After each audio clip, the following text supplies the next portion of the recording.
Bonjour à tous et bienvenue à notre troisième séance de la série Les secrets du publipostage de Post Canada. Mon nom est Chantal Touga. Je suis gestionnaire en stratégie, marketing et en développement des affaires pour les solutions Intellipost de Post Canada. Et je serai votre hôte aujourd'hui. Avant de débuter, j'aimerais vous donner quelques conseils techniques afin que tout se passe pour le mieux pour vous. Alors, si vous avez de la difficulté à me voir ou à entendre la conférence, simplement rafraîchir votre furteur et mettez-vous en sourdine. Si, d'autre part, vous voulez prendre des captures d'écran, vous pouvez le faire en appuyant sur le bouton CC qui apparaîtra en survolant avec votre souris l'écran. Toutes vos questions seront répondues à la fin de nos présentations. Et il y aura aussi quelques questions, sondages d'opinion avec notre outil Slido, des questions qui seront en temps réel. Alors, commençons dès maintenant avec une première question. D'où venez-vous? Simplement, d'où venez-vous? On est intéressé à savoir la provenance de l'auditoire. Alors, on vous invite à répondre maintenant. Pendant que nous compilons les résultats, on a quelques statistiques qui sont probablement d'intérêt pour vous. Saviez-vous que suite à un publipostage, 64% des clients ciblés ont visité un site web et 43% ont commandé en ligne? Ces statistiques-là ont été compilées bien avant le COVID. Alors, on peut s'imaginer que nous avons une augmentation de ces chiffres de façon importante. Donc, le publipostage est certainement un outil indéniable pour favoriser ce que communément appelé le Drive to Web. Alors, amener vers votre site web ou le Drive to Store, action vers vos magasins ou vos points de vente. Si on regarde, nous avons des gens, bien sûr, de Montréal, de Québec, Laval, Granby, Edmundston, des gens aussi de Toronto. Alors, bienvenue à tous. Au cours des deux dernières présentations, des deux dernières semaines, il y a eu dans nos webinaires, on s'est penché sur l'importance de bien comprendre et d'utiliser les données, communément appelées le data. Et aussi les meilleures pratiques qui permettent de créer des campagnes vraiment accrocheuses et originales. Si vous avez manqué ces séances, aucun souci, vous pourrez les visionner à nouveau bien prochainement. Nous vous aviserons des prochaines dates de visionnement. Et durant la séance d'aujourd'hui, qui est la troisième et la dernière de cette série, vous allez apprendre à faire le suivi de vos résultats, à évaluer et à analyser vos campagnes pour obtenir un avantage concurrentiel. Vous êtes-vous déjà demandé si vous tiriez le maximum de vos campagnes publicitaires? Ça, c'est une question hyper importante avant de continuer à faire des campagnes. Peu importe le canal que vous allez utiliser, c'est toujours en testant, en mesurant et en améliorant vos campagnes que vous allez rejoindre le bon public avec le bon message au bon moment. Alors, retenez ça, bon public, bon message, bon moment, c'est déjà une très, très bonne base pour une campagne réussie. Si vous ne remettez jamais en question vos campagnes, même celles qui ont vraiment le mieux fonctionné, vous ne saurez jamais à quel point vous êtes capable d'aller encore plus loin dans la réussite de vos campagnes. Alors, des efforts continus vous permettront d'obtenir un avantage concurrentiel et ce, à long terme. Alors, afin de commencer du bon pied et à réfléchir aux tests que vous devez faire, on va vous expliquer aujourd'hui comment procéder. Alors, comment tester, mesurer et améliorer vos campagnes publicitaires. Les campagnes aujourd'hui sont largement fondées sur toutes sortes de données. Parce que le parcours des clients est totalement imprévisible. Les tactiques publicitaires doivent être optimales. Même les entreprises qui ont des équipes marketing et qui sont au sommet continuent d'investir afin de se démarquer davantage. Par exemple, les responsables marketing n'hésitent jamais à vérifier l'efficacité d'un concept publicitaire et d'un public postage, bien sûr, auprès d'un petit échantillon. Alors, soyez toujours ouverts et nous sommes toujours ouverts à discuter avec vous de commencer par tester un petit échantillon sur une distribution afin d'en tirer des leçons et de s'assurer de livrer un message optimal à l'ensemble du public cible. Alors, c'est la meilleure façon de commencer à intégrer une campagne de public postage à l'intérieur de votre mix média. Tout comme une campagne numérique, le public postage se prête bien à différents critères de mesure.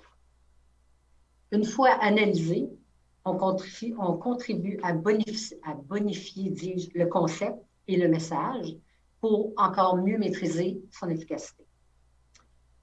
Si vous vous demandez par où commencer, vous n'êtes pas les seuls et on est là pour vous aider. Alors, n'hésitez pas à communiquer avec nous et ainsi que nos partenaires, dont 2 que vous allez rencontrer aujourd'hui de façon virtuelle.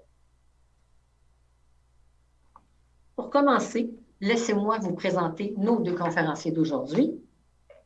Alors, le premier étant M. Jean-Marc Gravel, fondateur d'Intégral. M. Gravel a acquis au cours de sa carrière une solide expérience, tant au niveau de la représentation, de la direction communication et marketing, ainsi que de la direction générale. Chez Intégral, il se consacre exclusivement au développement de la connaissance et de l'intelligence organisationnelle. M. Gravel intervient tout particulièrement auprès des hautes directions. Il les accompagne dans la gestion stratégique des enjeux reliés à l'orientation et à l'implantation d'environnements d'intelligence d'affaires. Il bénéficie aussi d'une expérience en révision de processus marketing qui découle de l'adoption de stratégies CRM au sein des organisations. Notre deuxième conférencier, M. Éric Azara, est lui aussi un expert dans les stratégies et les technologies en data marketing, ainsi qu'en marketing relationnel et interactif. Depuis presque 20 ans, il orchestre la conception, le développement et les opérations de nombreux programmes de fidélisation et de marketing individualisé, et ce, pour plus d'une centaine de grandes marques dans différentes industries, tant en Amérique du Nord qu'en Europe. Il est un fervent adepte des approches à forte valeur ajoutée. Il est centré sur l'expérience client, un mot bien en vogue aujourd'hui. Actuellement, il préside l'agence Varibase et il dirige la R&D sur les technologies de la personnalisation. J'invite donc notre premier conférencier, M. Jean-Marc Gravel d'Intégral, à prendre la parole. À vous, M. Gravel.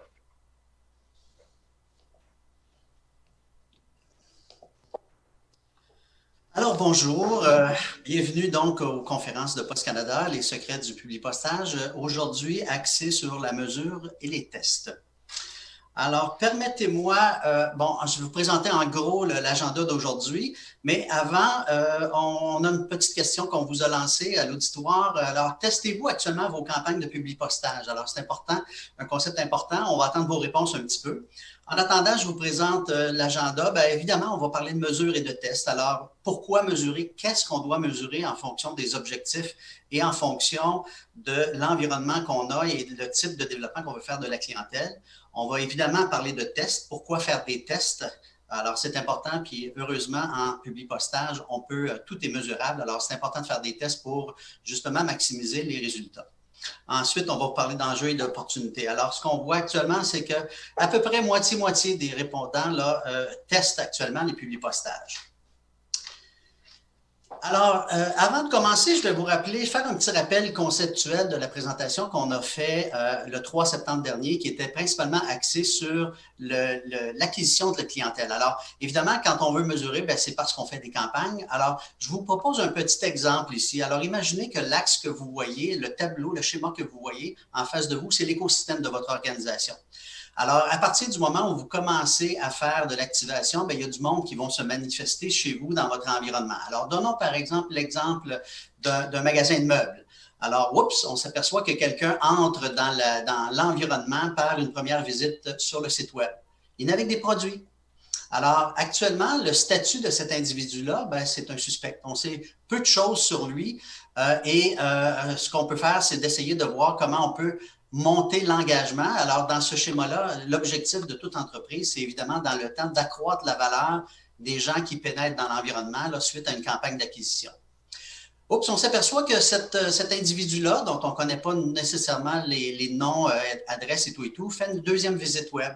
Il nous pose des choses, alors il nous indique des intérêts en mettant des favoris.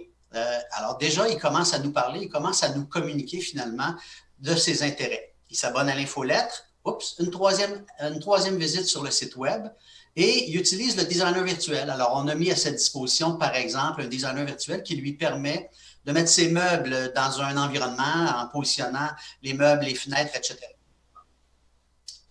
Pardon?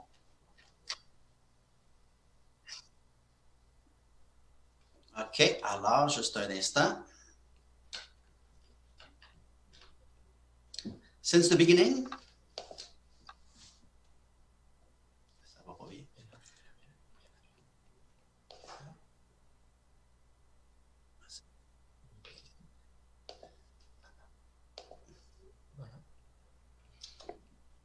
Il semble qu'il y ait un petit problème technique actuellement, mais Jean-Marc est en train de régler le tout et il va partager sa présentation sous peu sur votre écran. Merci. Votre patience, merci.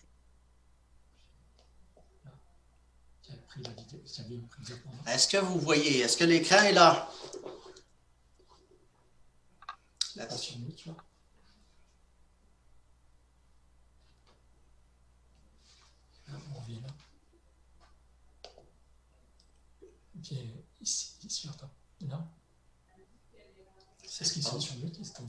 Est-ce que vous m'entendez?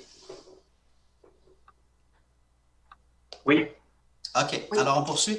Alors, ce que je disais par ce graphique, donc, ce que je vous disais, c'est qu'on imagine l'environnement d'une entreprise, l'environnement autant physique que virtuel. Alors, ce que je mentionnais, c'est que les gens commencent à nous parler par des gestes. On se présente dans le site web pour une première fois. On navigue, on indique des préférences au niveau des produits. Alors, déjà, le client commence à nous parler et commence à nous donner des arguments de communication.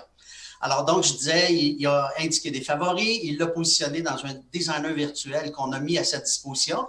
Et parce qu'on offre un service, on s'est permis de lui demander son adresse postale parce que là, on veut commencer à savoir qui il est, cet individu-là.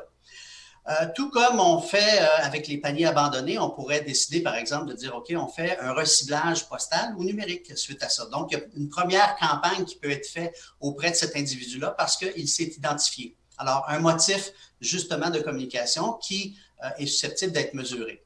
Alors, donc, à un moment donné, lors d'une visite éventuelle, il va demander une soumission. Oups, à ce moment-là, on passe dans un autre stade. Il est devenu un prospect. Alors, il n'est pas encore client. On est toujours en mode acquisition.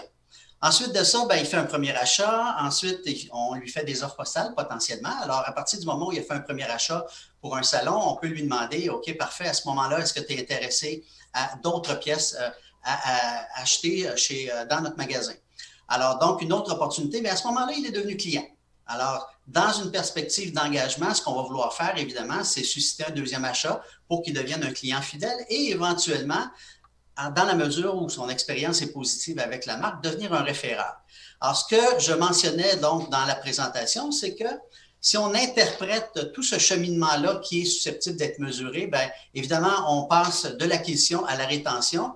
Et à partir du moment où on a commencé à retenir le client et à avoir des achats répétés, ce qu'on fait, c'est qu'on ajuste la cible au niveau de l'acquisition. Alors, tout ce processus-là est susceptible d'être mesuré par des campagnes. Et avant donc de passer la parole à mon ami Éric, là, qui est spécialiste en activation marketing, je cède ma place et puis on se reparle tantôt. Alors, on est au même bureau, distanciation oblige, nous sommes obligés de changer de place.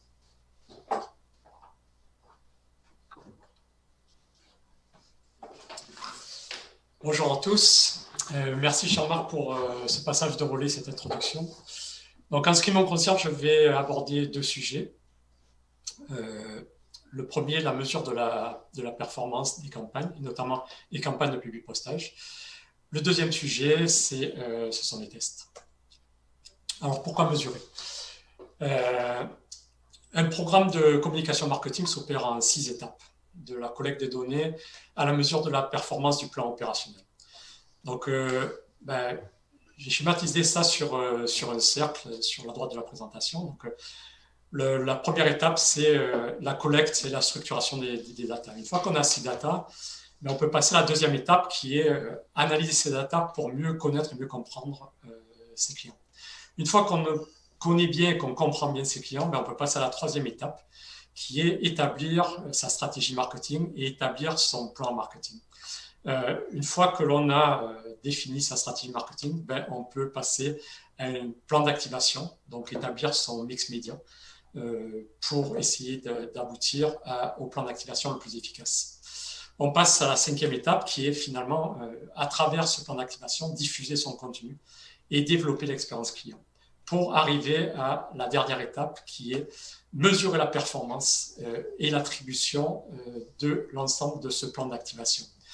Une fois qu'on a fait cette mesure, on va récolter des résultats et ces résultats vont être intégrés à l'intérieur de la base de données pour pouvoir améliorer la connaissance de nos clients, améliorer nos stratégies, améliorer notre mix média et notre plan d'activation, et ainsi de suite. Donc, grâce à l'analyse de ces résultats, il sera possible non seulement de valider le niveau d'efficacité de vos campagnes ou de votre programme, mais de le réajuster pour le futur dans un processus itératif. Donc, la mesure de la performance. Qu'est-ce que l'on peut mesurer? Alors, on peut tout simplement mesurer les campagnes. Donc, qu'est-ce qu'on mesure au niveau des campagnes? Alors, l'analyse des campagnes, c'est, je dirais, obtenir des KPI, des indicateurs de performance qui vont, pour chaque campagne, mesurer l'augmentation des revenus, par exemple, liés à ces campagnes. Ce sont typiquement des KPI qui sont fournis par les plateformes digitales. Un taux de clic, un taux d'ouverture, un nombre d'impressions, un nombre de partages, et ainsi de suite. Ou encore, pour une campagne de publipostage, le nombre de coupons qui ont été retournés. On peut aussi mesurer les résultats par client. Dans ce cas-là, on enregistre la performance de chaque client au fil des initiatives dont il a été la cible.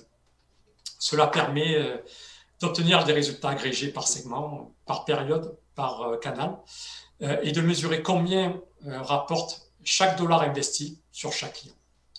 On peut aller aussi un peu plus loin, c'est-à-dire que dans ce cas-là, on va mesurer la contribution de toutes les interactions qu'a eu le consommateur avec la marque. Donc, dans ce cas-là, on mesure la contribution de chaque canal du mix média, qu'il soit offline, qu'il soit online, depuis sa première interaction entre le contact et la marque, ce qu'on appelle le premier clic. Et par la suite, on va être capable de définir ce qu'on appelle un modèle d'attribution qui va nous permettre de maximiser les investissements marketing sur chaque parcours client. Quelle tactique pour mesurer? Alors, je vais me concentrer plus sur le cas d'un publipostage. Donc là, j'ai mis un exemple de publipostage.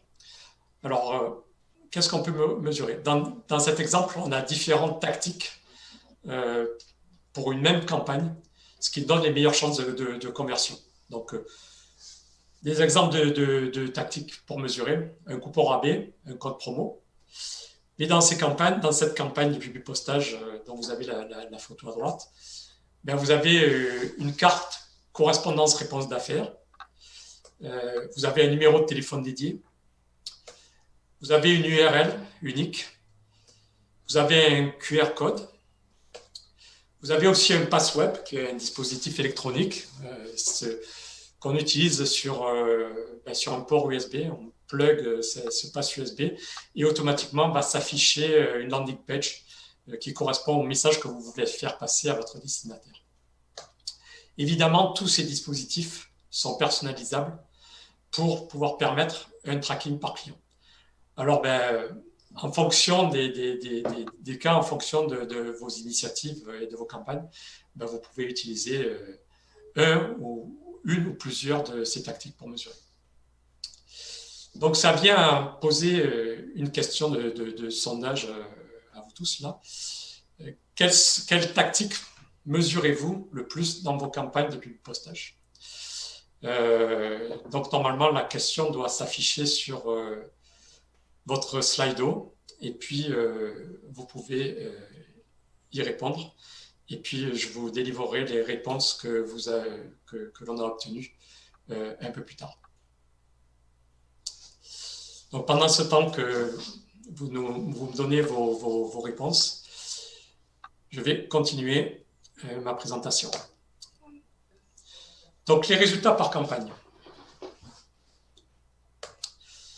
Comment mesurer une campagne? Le problématique. OK. Donc, en fait, je peux voir sur.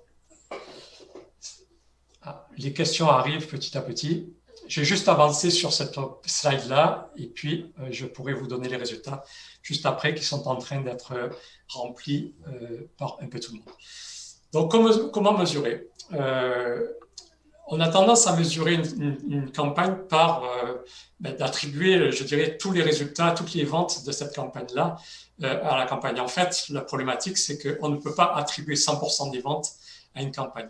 Donc, en fait, comment on va pratiquer? On va utiliser ce que l'on appelle un groupe contrôle ou un groupe témoin. Ce que l'on va faire, c'est qu'on va prendre la cible de la campagne et puis on va isoler de cette cible-là un groupe contrôle qui va avoir les mêmes caractéristiques que la cible qui va être activée par la campagne. Une fois la campagne réalisée, on va mesurer les résultats de cette campagne, mais on pourra aussi mesurer les résultats du groupe contrôle qui n'a pas été activé par la campagne. Et on va pouvoir, je dirais, déduire des résultats de la campagne, les résultats du groupe contrôle, et donc obtenir simplement et uniquement je dirais, les performances qui ont été directement associées à la campagne. Donc, si je regarde le résultat des réponses au sondage, on voit que 50% de l'audience ne répond à aucune 50% n'a aucune des réponses que l'on a mis au niveau des tactiques. Je vais vous présenter un exemple justement de mesure de résultats de campagne. Il s'agit d'une campagne de publipostage que nous avons réalisée l'année dernière. Covid oblige, cette année, ça a été un peu plus compliqué de réaliser cette campagne-là. Donc, en fait, nous avons utilisé pour cette campagne à la fois un groupe contrôle et à la fois une période contrôle. Donc, en fait, on s'aperçoit que dans cette campagne, le résultat généré, les ventes qui ont été, que l'on aurait pu attribuer à la campagne sont de 2,4 millions de dollars en revenus. Dans les faits, on s'aperçoit que notre groupe contrôle, qui lui, on a pris 30 000 consommateurs en fait, à qui on n'a pas adressé la campagne. On a ciblé seulement 400 000 consommateurs avec notre campagne de publipostage. 30 000 n'ont pas été adressés par la campagne. Donc, on voit que si on augmente proportionnellement ces 30 000 personnes non ciblées et qu'on les redresse à 400 000, ils auraient, eux, fait un chiffre d'affaires, un revenu de 1,2 million. Donc, en fait, on peut réellement attribuer à la campagne, non pas les 2,4 millions, mais les 2,4 millions moins les 1,2 million du groupe contrôle. Donc, en fait, je dirais le rendement réel de cette campagne est un revenu de 1,2 million. Idem pour la marge. La marge de cette campagne a été de 800 000 $. Le groupe contrôle a généré une marge de 400 000 $. Donc, par déduction, la marge nette de cette campagne serait de 800 000 moins 400 000, 400 000 $. Dans les faits, vous voyez que ce qui s'affiche comme rentabilité nette, c'est 200 000 $. Simplement que je dirais, aller jusqu'au bout de l'exercice. Non seulement on a déduit, je dirais, de la marge naturelle qu'aurait fait notre cible si la campagne n'avait pas eu lieu, mais on déduit aussi l'ensemble des coûts marketing et des coûts de production de la campagne qui se sont élevés dans cette campagne-là à $200 000 de la rentabilité de cette campagne. Donc la rentabilité nette, tout frais exclus, est de $200 000 pour cette campagne. De la même façon, on a comparé cette campagne 2019 à la campagne 2018 à travers une période de contrôle. Un autre exemple qui, lui, utilise la période de contrôle. Cet exemple-là est plus récent. En fait, nous avons une campagne de publipostage qui est faite au fil de l'eau au cours de l'année. Et puis, ici, on peut voir, je dirais, on a mesuré le comportement en termes de conversion sur cette campagne-là, sur la période qui est pré-Covid et puis sur la période pendant le Covid.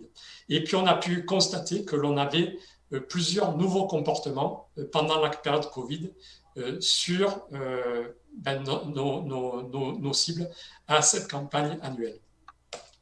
Premier comportement, c'est ce que vous voyez au niveau de la courbe orange, c'est-à-dire qu'en fait, on a une diminution de la conversion juste pendant le Covid pour une reprise de l'activité ces derniers mois à un niveau comparable à la période avant Covid.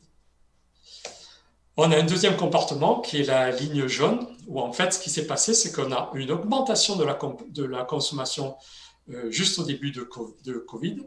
En fait, ce qui se passe, c'est que les gens ont stocké dans ce comportement-là. Et ensuite, ce qui s'est passé, c'est que les gens ont utilisé leur stock. Donc, on a eu une baisse importante de la conversion dans les mois qui ont suivi pour une reprise normale ces derniers mois. On a ensuite un troisième comportement qui est la ligne grise, où en fait, juste au début de Covid, on a une augmentation de la consommation, en fait, une augmentation de la conversion. Et puis, on garde un niveau élevé de conversion pendant le Covid. Donc, en fait, ces gens-là ont changé leur habitude de consommation en restant à un niveau élevé de consommation qu'ils n'avaient pas précédemment dans la période avant le Covid. Et puis, un dernier comportement, qui est la ligne bleue, qui est en fait un comportement inchangé avant le Covid et pendant le Covid. Donc là, c'est des exemples pour vous montrer l'intérêt de pouvoir comparer deux périodes pour une même campagne. On peut aller plus loin dans la mesure. On sait aujourd'hui que le mix média est relativement sophistiqué, c'est-à-dire que je dirais, les campagnes sont constituées d'un certain nombre de dispositifs médias. Donc là, je vais prendre l'exemple de Claude qui a vu une paire de sneakers de luxe sur un blog. Et puis, je vais dérouler l'ensemble finalement de son parcours et puis de son interaction avec la marque suite à son passage sur le blog de la marque. Donc, après être passé sur le blog, il a fait une recherche sur Google, il est allé directement sur le site, il a été retargeté sur Facebook,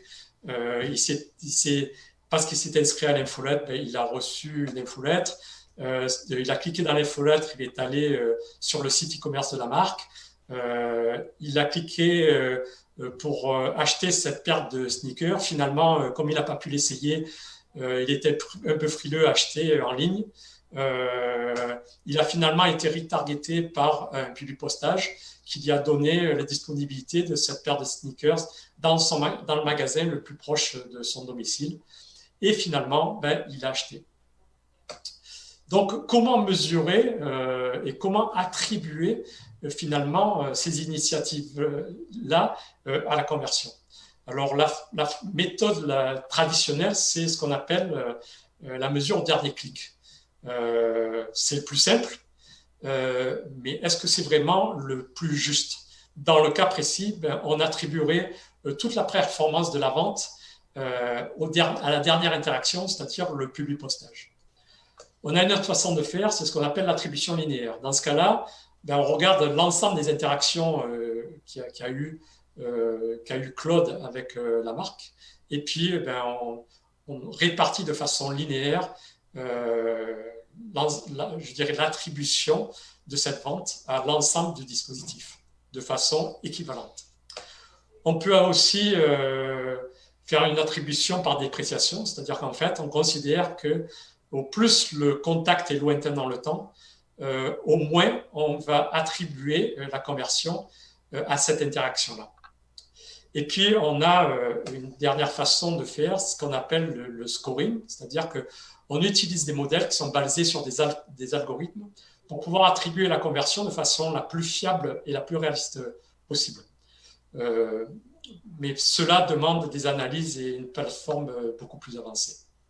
Donc, on voit qu'on peut aller à des niveaux de mesure qui sont relativement simples, comme à des niveaux de mesure qui sont relativement sophistiqués. On peut avoir aussi des mesures qui sont des mesures par objectif. Donc, je vais vous donner un exemple. Ici, on a voulu mesurer la performance de différentes offres.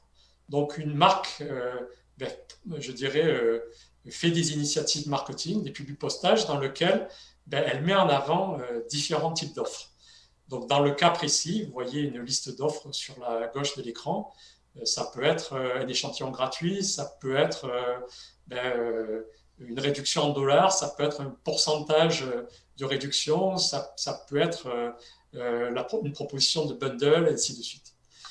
Et donc, on a, je dirais, scoré la performance de chacune de ces offres par rapport à l'objectif marketing qui était visé. Par exemple, la conversion, l'augmentation du panier, l'augmentation de la fréquence, l'augmentation de l'acquisition, du réengagement, de la fidélisation ou de la quantité d'articles qui a été mis dans le panier suite à la proposition de ces différentes offres. On voit donc que, effectivement, les différentes offres n'ont pas le même impact sur ces différents objectifs. Donc finalement, on voit qu'une campagne ou un plan marketing peut être relativement performant ou pas. La problématique, c'est de savoir pourquoi. Quelles sont les variables qui influencent ces résultats, bons ou mauvais? Donc le marketing aujourd'hui est devenu data-driven, comme on dit en bon français, mais l'intuition subjective n'est plus suffisante. Donc comment faire? Donc on va faire des tests. Donc, traditionnellement, comment tester?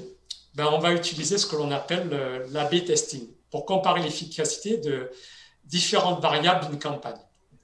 En publipostage, on a deux approches. La première approche, c'est ce qu'on appelle le pré-test digital. En gros, deux versions sont testées sur un canal digital préalablement au lancement de la campagne de publipostage et on utilise la version gagnante pour le publipostage. La deuxième façon de faire, c'est ce qu'on appelle le versionning. Dans ce cas-là, deux ou plusieurs versions du publipostage sont produites selon le test à réaliser. Alors, chacune de ces deux approches ont des avantages et des inconvénients. La première, c'est que le résultat est obtenu très rapidement, mais elle a comme inconvénient que les cibles et le format digital ne sont pas identiques au publipostage. Donc, il y a un petit biais dans cette approche-là. La deuxième version, c'est que finalement, l'avantage, on est bien dans des contextes de versions qui sont identiques. Par contre, l'inconvénient, c'est qu'il faut produire le publipostage et les deux versions ou X versions de publipostage pour avoir les résultats. Quoi tester? Alors, tout peut être testé dans un publipostage, que ce soit le contenu, que ce soit le design, que ce soit le format, par exemple la dimension de la lettre ou du publipostage, le papier, l'épaisseur du papier, la qualité du papier, le pliage. Est-ce qu'on met une enveloppe? Est-ce que c'est un tout en un sans enveloppe? Est-ce que l'enveloppe a une fenêtre? On peut tester la personnalisation, on peut tester le ciblage, on peut tester le canal. Est-ce qu'on fait le publipostage seul? Est-ce qu'on fait un public postage avec une relance sur un autre canal? On peut tester la période. Je vais vous présenter un exemple de résultat de test. Alors ici, on a la même campagne dont j'ai parlé tout à l'heure sur les 400 000 personnes qu'on avait réalisées en 2019. Là, ce qu'on a testé, c'est deux choses. On a testé des combinaisons de canaux sur cette campagne et on a testé aussi des cibles qui correspondaient à différents segments. Donc là, c'est un exemple réel. Le même message, la même offre ont été testés sur ces différentes cibles. Les résultats, alors les résultats sont très enrichissants. Alors bon, là, vous voyez qu'on obtient beaucoup de choses. Là. Je ne vais pas rentrer dans le détail, je vais juste me concentrer seulement sur la rentabilité du client. Si on se concentre juste sur la rentabilité du client, ben on voit que pour la campagne totale, si on s'était juste limité au résultat de la campagne totale, ben on voit que la rentabilité par client est de 50 sous pour chacun de nos 400 000 personnes ciblées. Dans les faits, ben les résultats sont très variables en fonction de chacun de nos tests. Si on prend les tests sur les canaux, ben on s'aperçoit que le courriel relancé par courriel ben donne une rentabilité par client de 20 sous, alors que le public postage relancé par courriel donne une rentabilité par client de 1,3 $. De même, sur le segment, on voit que la rentabilité par client sur ma cible d'occasionnel est négative, c'est-à-dire qu'elle est de moins 30 sous pour chacun des clients ciblés sur ce test-là. Mais, à contrario, les VIP, eux, la rentabilité par client est de 3 $. Donc, pour la prochaine campagne, je vais peut-être ne pas cibler mes occasionnels et me concentrer sur mes clients loyaux. Et puis, je vais peut-être ne pas faire de campagne de courriel relancée par courriel, mais peut-être me concentrer juste sur de l'activation par public postage relancé par courriel, puisque dans ce cas précis, c'est ce qui est le plus efficace. En conclusion, on voit que aujourd'hui, le mix média, la personnalisation, la segmentation prédictive, le marketing automation, tout comme la mesure et la performance, et les tests contribuent à faire des programmes marketing sont de plus en plus efficaces pour, comme l'a dit Chantal tout à l'heure, interagir avec la bonne personne par le bon canal, avec le bon contenu au bon moment. Cela étant, tester et mesurer devient un défi. Les cibles sont de plus en plus nombreuses et de plus en plus petites, donc il est de plus en plus complexe de mesurer avec une bonne fiabilité. La bonne nouvelle, c'est que finalement, il est facile de progresser. Alors, 3 recommandations pour progresser assez facilement. Un, c'est utiliser la stratégie des petits pas. Ne cherchez pas à créer des programmes parfaits à une seule fois. Ma deuxième recommandation, c'est enrichissez chaque action avec la précédente. À chaque campagne, posez une hypothèse, testez-la et utilisez les enseignements aux campagnes suivantes. Ma troisième recommandation, soyez pragmatique. Dimensionnez adéquatement vos outils de mesure à vos objectifs et à votre niveau de maturité. Et en parlant justement de maturité, vous pouvez, si vous le désirez, obtenir votre score de maturité en marketing numérique. Quand vous aurez le temps, vous pourrez aller sur le web, je dirais sur le site www.marketing-numérique.québec, marketing-numérique.québec. Vous pourrez obtenir votre score de maturité et vous comparer au score qu'ont obtenu d'autres entreprises québécoises. Donc, j'en ai terminé avec ma présentation, mais juste avant de passer le flambeau à Chantal, je vais juste vous poser une dernière question de sondage qui correspond à ma deuxième recommandation. Si vous testez et mesurez vos campagnes, dans quelle mesure appliquez-vous ce que vous avez appris aux campagnes suivantes? Donc, je vous laisse répondre à ces questions et puis on va pouvoir rapidement avoir les résultats que l'ensemble de l'Assemblée va pouvoir donner à ce sondage-là. Pendant ce temps, je vais vous remercier de votre écoute et puis je vais repasser la main à Chantal. J'attends quelques secondes pour voir si j'ai une réponse au sondage que vous avez sur est-ce que vous mesurez et vous appliquez vos résultats aux campagnes suivantes. Ce qui apparaît à mon écran, c'est que dans 50% des cas, vous appliquez effectivement ce que vous avez appris aux campagnes suivantes. Et effectivement, c'est ma recommandation. Merci à tous. Je repasse la main à Chantal. Alors, merci beaucoup, Éric Azera et Jean-Marc Gravel, pour votre excellente présentation. On voit que vous êtes des experts en la matière, que vous savez très bien maîtriser le data, les données et son analyse. Alors, j'aimerais maintenant, suite à votre présentation, vous parler d'un cas type, le cas de la compagnie TELUS. Alors, TELUS a trouvé un excellent moyen de se démarquer auprès d'une clientèle cible très spécifique, soit les grands sportifs, en faisant preuve de créativité. Alors, en testant différents éléments de communication, on peut toujours comprendre ce qui aura le plus d'effet sur votre clientèle cible. Et ça, c'est très important. Vous pourrez ensuite appliquer ce que vous avez appris sur toutes vos autres campagnes, bien sûr. Alors, TELUS, le NFL Sunday Ticket est une chaîne de télévision par abonnement offerte aux abonnés de TELUS Optique TV. Elle permet aux passionnés de football de visionner toutes les parties du dimanche durant la session de la NFL.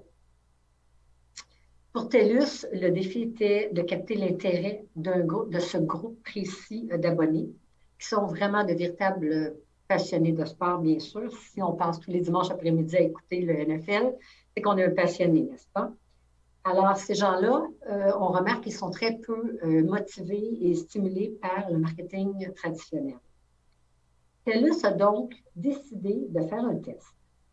Le mot test est revenu quelques fois au cours des présentations, mais nous croyons que c'est vraiment très effectif de faire une campagne test. Et TELUS l'a fait en créant une carte postale en 3 dimensions. Et cette carte a été créée de sorte à rappeler la surface d'un vrai terrain de football, avec un message écrit au pochoir à l'attention du public cible disant, on pouvait lire « The greatest show on turf ». Alors, un beau message, quelque chose qui ressemblerait en français, mais je n'ai pas la traduction exacte, quelque chose comme le meilleur show sur Terre, mais ce n'est pas la meilleure traduction. C'est vraiment The Greatest Show on Turf. Et l'efficacité de cette carte gazonneuse a été comparée à celle d'une carte postale traditionnelle, on dirait un format standard 4x6, par exemple. Et les résultats ont démontré que cette carte postale en 3 dimensions a mené à 150% de plus de ventes que la version en papier régulière. Alors, qu'est-ce qu'on peut tirer comme conclusion?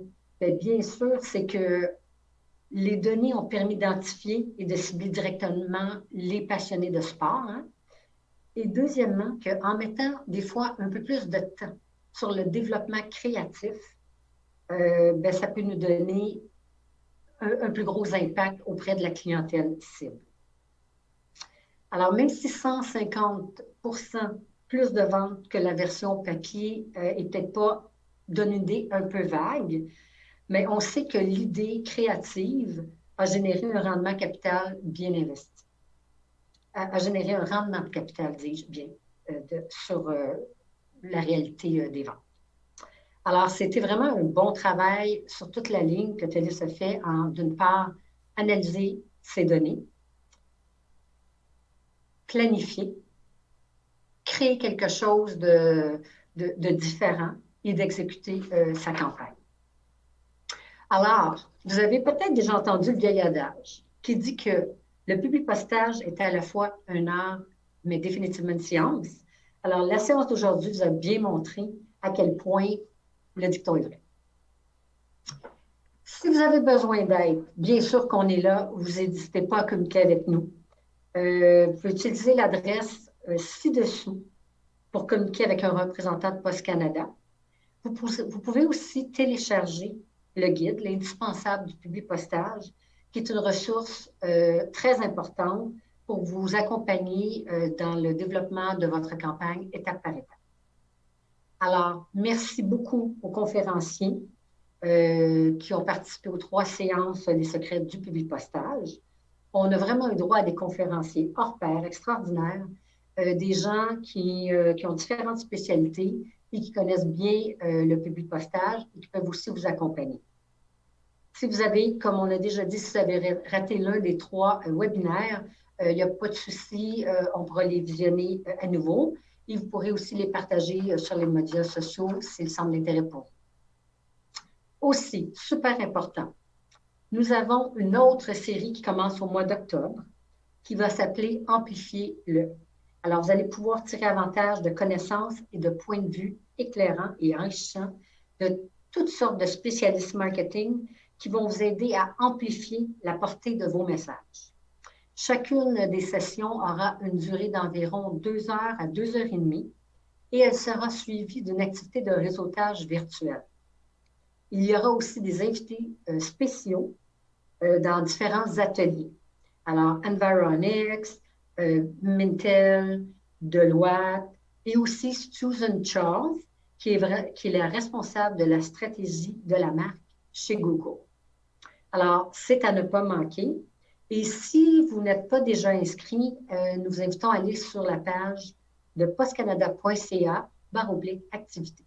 Alors, s'il vous plaît, inscrivez-vous en grand nombre, ça sera vraiment super intéressant. Alors, nous arrivons à la conclusion de cette dernière rencontre de la série Les secrets du Publipostage et on vous invite à nous poser des questions.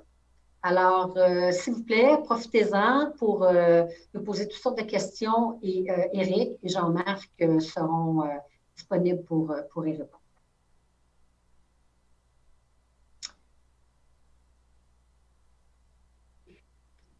Alors, je vois une première question qui dit « Quelles sont les étapes à suivre pour appliquer ce que nous avons appris à nos prochaines campagnes? » Alors, je ne sais pas si Jean-Marc, comment est-ce qu'on peut s'y prendre pour appliquer ce que nous avons appris à nos prochaines campagnes? En fait, oui, je suis prêt à répondre à cette question-là. C'est qu'il faut avoir une culture, en fait, il faut se doter d'une culture data. Alors, il faut commencer par le début et il ne faut pas penser qu'on va avoir 100% du jour au lendemain. Alors, l'important, c'est de dire, OK, tout ce qu'on fait, tous les gestes qu'on pose, est-ce qu'il y a une façon de mesurer et est-ce qu'on a du data, est-ce qu'on aura le data pour mesurer les objectifs qu'on s'est fixés en fonction de cette campagne précise-là ou cette tactique-là? Alors, donc, il faut commencer au départ, regarder qu'est-ce qui peut être généré et donc, c'est ça, et développer graduellement cette culture-là. On ne peut pas penser que du jour au lendemain, on va avoir un système très, très sophistiqué. Mais prenez, par exemple, moi, je dirais, la façon de commencer, c'est prenez, par exemple, l'activité principale qui compose votre mix marketing. Donc, là où vous mettez le plus d'argent pour faire votre développement et vos publipostages et vos communications relationnelles, et demandez-vous qu'est-ce qui reste comme trace de ces opérations dans les systèmes. Alors, ça peut être le web, ça peut être Facebook, mais ça peut être aussi seulement l'engin de courriel.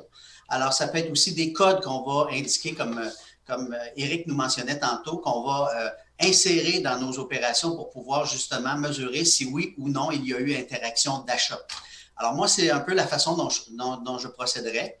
Donc, identifier, puis souvent, on sous-estime les traces qui sont laissées dans les systèmes à la suite des interactions.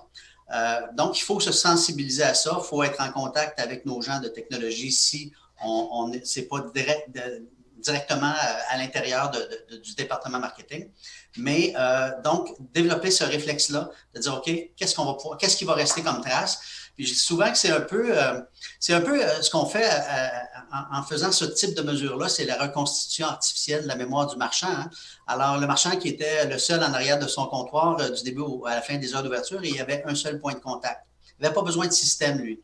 Alors, donc, on se met dans ce contexte-là, mais dans un contexte où il y a 200 000 clients, 50 000 clients, où les gens interviennent de façon anonyme dans différents canaux.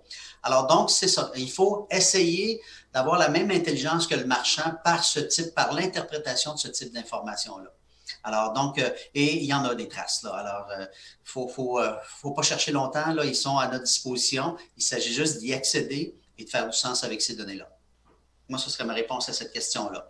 Merci, Éric. Et si je peux enchérir aussi, nous avons aussi, si vous croyez que vous n'avez pas une base de données ou vous ne savez pas trop par quel moyen débuter, nous avons vraiment beaucoup de pistes à vous offrir. On peut discuter avec vous. Nous avons toutes sortes de données, de data. On est très, très riche et c'est une de nos très grandes forces chez Poste Canada pour vous accompagner et partir du bon pied à établir avec vous quelle est votre clientèle cible, à quelle clientèle vous travaillez actuellement et en quoi on pourrait vous aider à continuer de travailler cette clientèle-là et possiblement développer une nouvelle clientèle à partir de nouvelles données, de nouveaux data. Ouais, puis j'ajouterais qu'en fait, il y a un effet multiplicateur de croiser les données qu'on possède à l'interne, ce que nous, on appelle le smart data, hein, au lieu du big data. Alors, il y a beaucoup d'avantages à prendre à partir du data que nous avons à l'intérieur et justement à l'enrichir des données extérieures dont vous êtes fournisseur, Poste Canada. C'est bien important, ça, effectivement. Tout à fait, tout à fait. J'ai une autre question de Michel qui demande quelle autre tactique fonctionne bien avec le Publipostage. Cela dépend-il du produit ou du service? Pour cette réponse, je vais céder la place à mon ami Éric, qui est spécialiste en activation.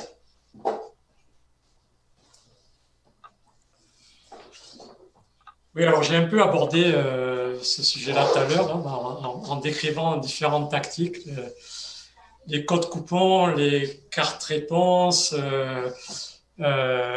et puis je dirais des tactiques qui sont un peu plus digitales, c'est-à-dire que dans mon postage, je peux avoir une URL personnalisée, je peux avoir un QR code, et ainsi de suite. Mais c'est vrai que cela dépend effectivement du produit ou des services que l'on a proposé. C'est clair que en B2B, par exemple, ou en B2C, on ne va pas aller mesurer de la même façon. On ne va pas aller mesurer les mêmes choses. Quand on parlait de cartes correspondance réponse d'affaires, par exemple, dispositif offert par Poste Canada, c'est clair que là, je vais être probablement dans un environnement qui est plus B2B pour pouvoir faire ce type d'activation. Peut-être qu'un QR code, là, je vais être dans un environnement qui est je vais proposer ce genre de tactique dans un environnement qui est plus B2C.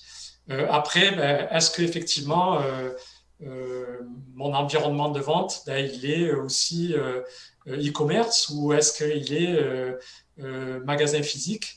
Et puis, dans ce cas-là, de la même façon, mes tactiques vont pas être les mêmes. Je vais essayer de faire le lien de faire un drive to web si effectivement je suis un pure player e-commerce, alors que je vais essayer plutôt d'être drive to store à travers mon initiative de Publipostage si je suis uniquement fournisseur de mes produits à travers un magasin. Donc, oui, effectivement, les tactiques ne vont pas être les mêmes en fonction de mon offre de service ou de mon offre de produit. Merci, Éric. Et je me permets de vous dire aussi que nous savons, parce que Poste Canada fait énormément d'études et de sondages, et on travaille avec une multitude de partenaires, et nous avons des statistiques qu'on pourra, dans une prochaine étape, vous partager, à savoir que la combinaison mixte, physique et digitale, tout ce qui est web, fonctionne à merveille, et que souvent, nous faisons des offensives d'envoi de Publipostage combinées à un courriel, par exemple, pour avoir une action vers le Drive to Web, et ça fonctionne vraiment très bien, tout autant que Drive to Store. Alors, si vous avez besoin d'un peu plus de détails, vous voulez qu'on en discute de façon plus approfondie, n'hésitez pas. On aura une tonne de statistiques à partager avec vous avec grand plaisir. Est-ce que vous avez d'autres questions? Il serait temps de vous manifester parce qu'on arrive à la toute fin de la présentation. Alors, je ne vois pas d'autres questions comme telles à mon écran. Alors, d'une part, merci encore une fois à nos 2 conférenciers d'aujourd'hui. Vraiment fort apprécié de vous avoir eu parmi nous. Et n'oubliez pas de vous inscrire, si ce n'est pas déjà fait, à notre prochaine série de conférences. Amplifiez-le, donc sur postcanada.ca/activité. Alors, merci et au plaisir de vous parler. Une bonne fin de journée. Merci Chantal, merci à tous. Merci.